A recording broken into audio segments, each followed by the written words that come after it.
एक लग्न प्रेम कहाणी भाग 15. दुसऱ्या दिवशी सकाळी 10 वाजून गेले तरीही दोघे अजूनही झोपलेले होते. एकमेकाच्या मिठीत कसलेही टेन्शन न घेता दोघांनाही खूप छान झोप लागलेली होती. खिडकीतून येणाऱ्या सूर्यप्रकाशाने सिद्धार्थला जाग येते. तो जागा होऊन बघतो तर त्याच्या घट्ट मिठीत अवनी झोपलेली होती. एखादं बाळ आपल्या आईच्या कुशीत कसं शिरतं तसेच अवनीसुद्धा सिद्धार्थच्या कुशीत शिरलेली होती. सिद्धार्थला काल रात्री जे काही झालं ते सगळं काही आठवतं. तो अवनीच्या चेहऱ्याकडे बघतो आणि बोलतो, अवनी, तू काहीच न बोलता काल मी जे काही करेल त्याला फक्त प्रतिसाद दिलास. यावरून मलासुद्धा समजले की तू माझ्यावरती प्रेम करतेस. आता मी लवकरच तुला कायमची माझी बनवेन. फक्त थोडे दिवस अवनी, नंतर तू माझीच असणार आहेस, पूर्णपणे माझी, शरीरानेही आणि मनाने सुद्धा.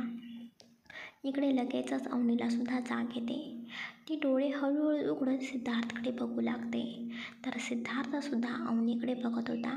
सिद्धार्थच्या बघण्याने अवनीच्या चेहऱ्यावर स्माईल येते. गुड मॉर्निंग बायको. सिद्धार्थ अवनीच्या कपाळावरती किस करत बोलतो. Good morning. अवनीसुद्धा सिद्धार्थकडे हसत बघत बोलते. हे काय, फक्त गुड मॉर्निंग? माझ्यासारखं कपाळावरती किस तरी दे, राहू दे ओठांवर, मग जरा जास्तच मॉर्निंग हॅप्पी होईल. सिद्धार्थ हसत बोलतो. सिद्धार्थचे बोलणे ऐकून अवनी लाजतच उठू लागते. अवनी तिच्या अंगावरचे ब्लँकेट बाजूला करते आणि त्याच वेगाने परत ब्लँकेट अंगावरती टाकते. आता मॅडमाची टूप पेटते की तिच्या अंगावरती साडी तर नाहीच, फक्त ब्लाऊजच आहे. अवनीच्या अशा वागण्याने सिद्धार्थला सुद्धा खूप हसू येत होतं. सिद्धार्थ अवनीचा चेहरा स्वतःकडे वळवतो. अवनी, आता रात्री सगळं झालेलीच आहे की गं, मग आता कशाला लाजतेस? सिद्धार्थचे बोलणे ऐकून अवनी लाजतच सिद्धार्थच्या मिठीमध्ये शिरते. अवनीला खूपच लाज वाटत होती. बरं अवनी, चल पटकन उठ, आज आपल्याला मुंबईला रिटर्न जायचं आहे. हो, पण आधी तुम्ही उठा आणि जावा तुम्ही अंघोळ करून घ्या. तुम्ही उठल्यानंतर मी उठते. अवनी अशी का बोलत आहे हे सिद्धार्थला समजलेले होते. अवनीला आणखीन त्रास देण्यासाठी सिद्धार्थ बोलतो, नाही अवनी, तू आधी बाथ घे, नंतर मी घेणार. अहो नको प्लीज, आधी तुम्ही घ्या ना. नको अवनी, अहो प्लीज ऐका ना. बरं ठीक आहे. सिद्धार्थ उठतो आणि अवनीच्या अंगावरचं ब्लँकेट काढून तिला तो उचलून घेतो. अहो हे काय करताय तुम्ही? काय करतोय म्हणजे? उचलून घेतोय माझ्या बायकोला. अहो नको प्लीज, सोडा ना, तुम्ही आंघोळ करून या. ते सिद्धार्थ काहीच न बोलता अवनीला बाथरूममध्ये घेऊन जातो आणि मोठ्या त्या बाथ टबमध्ये सोडतो आणि तो सुद्धा त्या बाथ टबमध्ये जातो. दोघेही आरामामध्ये बसतील एवढा मोठा तो बाथ टब होता. सिद्धार्थच्या अशा वागण्यामुळे अवनी खूपच लाजून चूर झालेली होती. सिद्धार्थ त्याचा शर्ट काढतो आणि अवनीला जवळ खेचून घेतो. अहो, अवनी लाजत बोलते. काय होतंय? सिद्धार्थ खट्याळपणे तिच्याकडे बघत बोलतो. सिद्धार्थचे हात अवनीच्या पाठीवरती फिरत होते. पाण्यामध्ये उतरल्यामुळे अवनी पूर्णपणे भिजलेली होती. ब्लाऊजमधून तिचे ते शरीरसुद्धा दिसत होते. सिद्धार्थची नजर बघून अवनी पटकन सिद्धार्थला मिठी मारते. डोंट वरी, मी काही करत नाही. सिद्धार्थ हसत बोलतो. इकडे अवनीचे लाजून अवनीची खूपच हालत बेकार झाली होती. सिद्धार्थ अवनीचा चेहरा पकडतो आणि तिच्या गालावर, कपाळावर, मानेवर आवेगाने किस करू लागतो. अहो. अवनीच्या आवाजाने सिद्धार्थचा वेग आणखीनच वाढतो. अवनीचे हात सिद्धार्थच्या पाठीवरती फिरू लागतात. अवनीच्या ब्लाऊजचा पुढचा गळासुद्धा थोडासा खाली होता, त्यामुळे सिद्धार्थ हळूहळू तिथेसुद्धा किस करू लागतो. अवनीच्या तोंडातून फक्त सुस्कारे बाहेर पडत होते. सिद्धार्थ पटकन तिच्या मानेवर, गळ्यावरती किस करत अवनीच्या ओठांचा ताबा मिळवतो आणि तिला आवेगाने किस करू लागतो. सिद्धार्थच्या या किसमुळे अवनीच्या पाठीचा कणा ताठ झालेला होता. तीसुद्धा आता सिद्धार्थला किस करण्यासाठी साथ देऊ लागते. सिद्धार्थचा एक हात तिच्या मानेवरती होता तर एक हात तिच्या पाठीवरती होता आणि इकडे सुद्धा अवनीचे दोन्ही हात सिद्धार्थच्या पाठीवरती फिरत होते. सिद्धार्थ किस करतच अवनीला त्याच्या अंगावरती बसवतो. हळूहळू किस करत तो अवनीच्या ब्लाऊजचे मागचे हुक काढू लागतो. सिद्धार्थच्या अशा करण्याने अवनी लाजून त्याला मिठी मारते. सिद्धार्थसुद्धा थांबतो आणि त्याचे दोन्ही हात तिच्या कमरेभोवती घेतो. मला तुझ्यासोबतचे सगळे क्षण अनुभवायचे आहेत. मी तुला काल रात्रीच बोललो आहे, यापुढे जायचे असेल तर तुझ्या परमिशननेच जाऊ. अवनी काहीच बोलत नाही. ती फक्त सिद्धार्थला मिठी मारून बसते. थोडा वेळ सिद्धार्थसुद्धा तसाच बसतो. दोघे एकमेकांचा स्पर्श फक्त अनुभवत होते. थोड्या वेळाने सिद्धार्थ उठतो आणि अवनीकडे बघून बोलतो, अवनी तू बात घे, मी आहे बाहेर, तुझे झाल्यानंतर मी आवरेन. सिद्धार्थ एवढं बोलून बाहेर जातो. अवनीसुद्धा पटकन बात घेऊन बाहेर येते. आज तिने साडी नेसलेली होती, कारण ते दोघेही आज मुंबईला परत जाणार होते. अवनी आरशामध्ये बघत तिचे केस पुसू लागते. तोपर्यंत सिद्धार्थसुद्धा आंघोळ करून बाहेर येतो.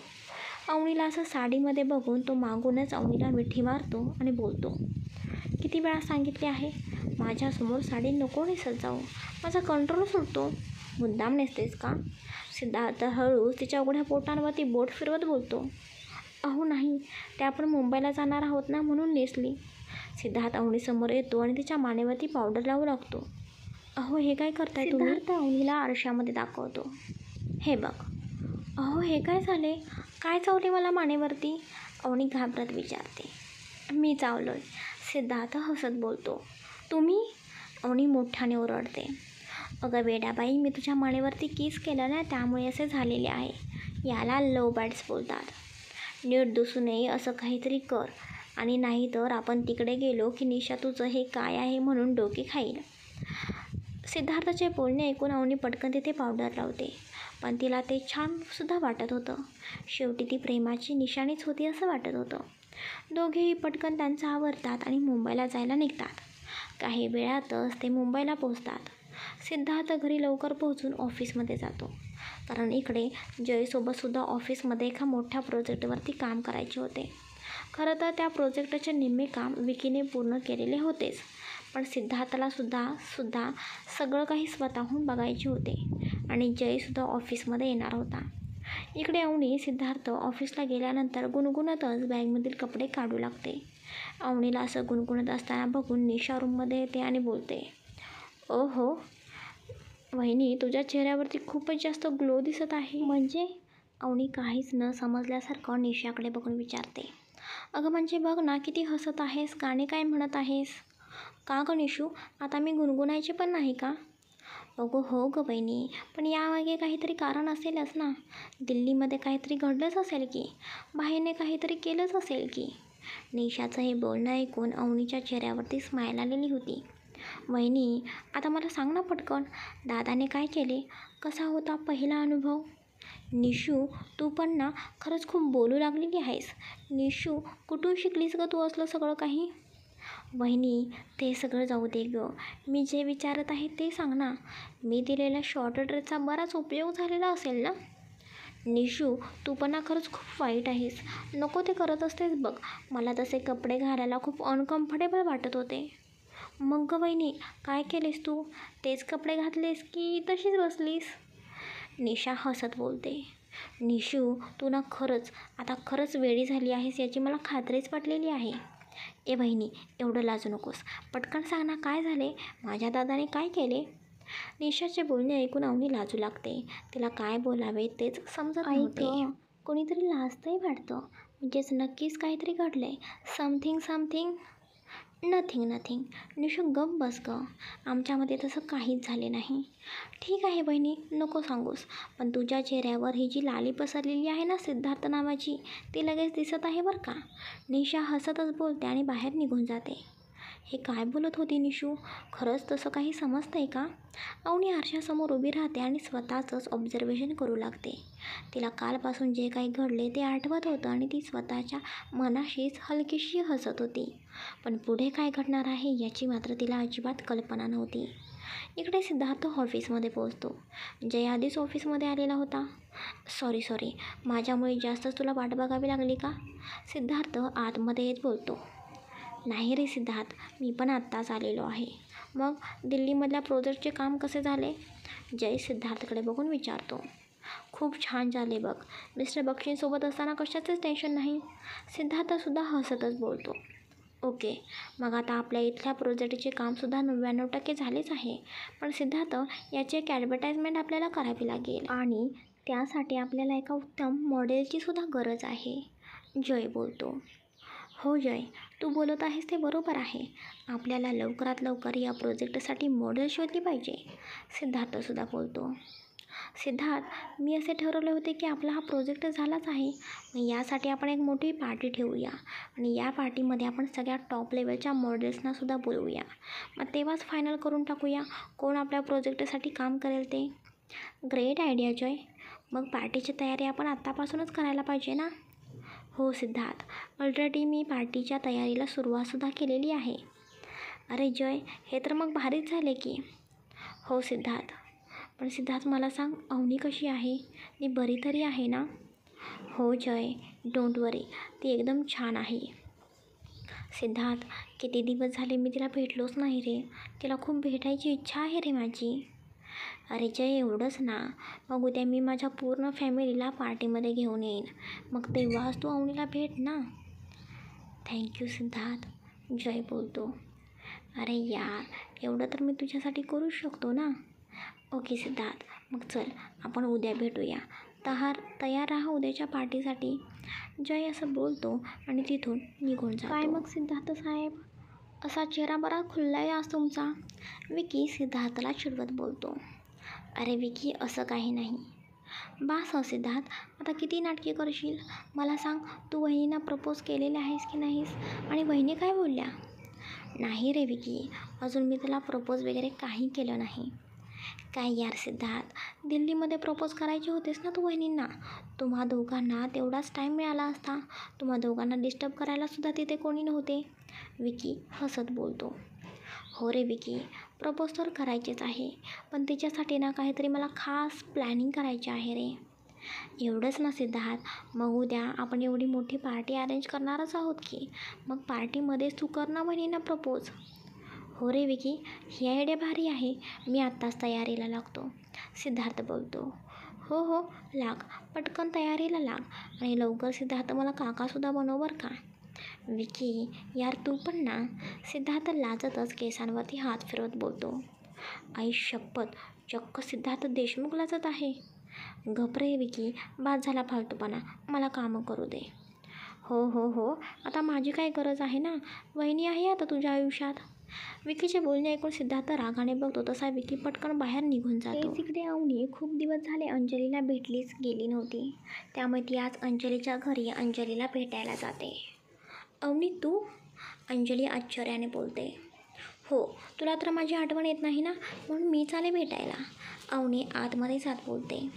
अरे यार अवनी, मी रोज ऑफिसला जाते, तूच ऑफिसला येत नाहीस. काय झाले, जॉब वगैरे तू सोडला तर नाहीस ना? नाही ग अंजू, काय बोलतेस तू. अंजली आणि अवनी बोलत होत्या तेवढ्यात अंजलीचं लक्ष अवनीच्या गळ्याकडे जाते. अवनी, तुझ्या हे गळ्यात काय आहे? माझ्या गळ्यात कुठे काय आहे? अवनी गळ्याला हात लावत बोलते. तेच अंजलीसुद्धा तिच्या गळ्याजवळ हात लावून बोलते.